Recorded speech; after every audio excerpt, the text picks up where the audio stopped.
Hansel and Gretel, adapted by Jane Gerard, illustrated by Susie Spellman. Long ago, a woodcutter lived on the edge of a large, deep, dark forest with his two children and his wife, who was called the children's stepmother. The woodcutter's son was called Hansel and his daughter Gretel. Although the woodcutter worked hard, he was very poor.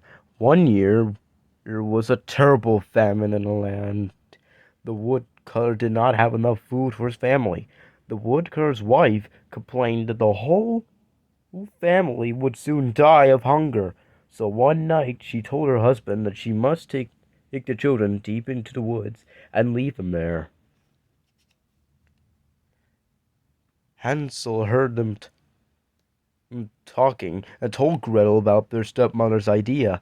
The children were both very frightened. Then Hansel made a plan. Later that night, when his parents were sleeping and the moon was high, the boys snuck outside and gathered as many white pebbles as his pocket would hold.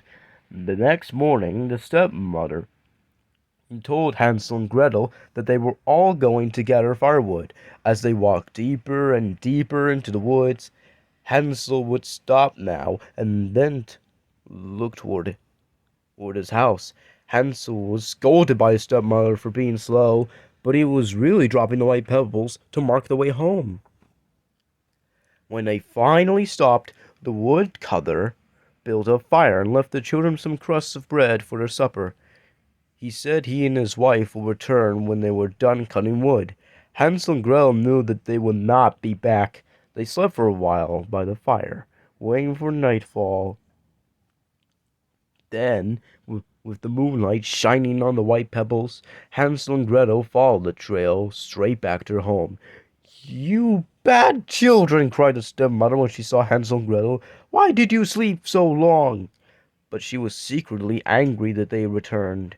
The next day, the woman made her husband lead Hansel and Gretel back into the woods. This time, the woodcutter led Hansel and Gretel deeper into the dark forest. Deep forest. Hansel did not have time to gather pebbles, so he crumbled his bread and left a trail of pieces of it instead. Hansel and Gretel slept until the moon rose. Then they searched for a path of breadcrumbs, but the bread not been eaten by the birds in the forest, so they could not find their way home. They searched until they were so tired that they had to stop and sleep. The next morning, they searched again. Then Hansel and Gretel saw a beautiful white bird who sang so sweetly. They followed him as he flew from branch to branch. Soon they found themselves in a small field where they saw the most amazing house. It was made of gingerbread, with a roof of icing and windows made of sugar. The children were so hungry they didn't stop to think. They each broke off a piece of the house and started to eat it. No sooner had they stuffed their mouths than they heard a gentle voice say, "Nibble, nibble like a mouse. Who's that nibbling at my house?" The door of the house opened, and there stood an old woman, leaning on a heavy cane. Hansel and Gretel were so frightened that they dropped what they were eating. The woman smiled and invited Hansel and Gretel into her house. Seeing how hungry and tired they were, she gave them a wonderful dinner of pancakes and apples. Then she made a bed for them and put them right to sleep, as any grandmother.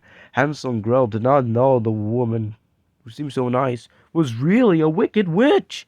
Before Hansel and Gretel woke the next morning, the witch carried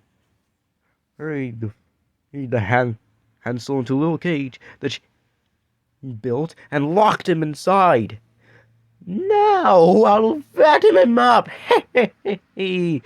she cackled. "He'll make a tasty treat for me to eat." Then she woke poor Gretel and ordered to fetch water and cook food for Hansel because she wanted him to grow plump. Boy, the witch has that's just almost as bad as the big bad wolves. Hansel and Gretel cried and begged to be set free, but the witch just laughed. Hey! Each day, the witch could not see very well. Not that she was blind. Wanted to feel Hansel's finger through the bars of his cage. She wanted to know whether he was getting plump enough to eat or not. But he cleverly gave her only an old bone to feel. She thought he was still much too thin for her to eat.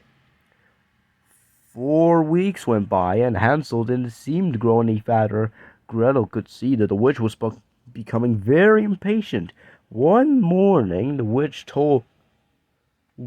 ordered Gretel to make a fire. After a while, she told Gretel to climb up into the oven to see if the fire was ready. But Gretel said, "How can I get in the oven to see?" The witch became angry at that and climbed into the oven to show Gretel how to look at the fire. Quick as a wink, Gretel gave the witch a hard shove that sent her tumbling all the way down. And then she banged the door shut. Gretel ran to free Hansel. Now they had nothing to fear. They explored the witch's house. They found boxes of jewels and gold in every corner. The children filled their pockets with riches and set out to find their way home. Before they had gone very far, they came to the edge of a wide lake. "How will we ever cross a bridge or boat?" said Hansel. "Here comes a swan," answered Gretel. "I will ask her if she can help us." The good bird agreed to carry them across the lake one at a time.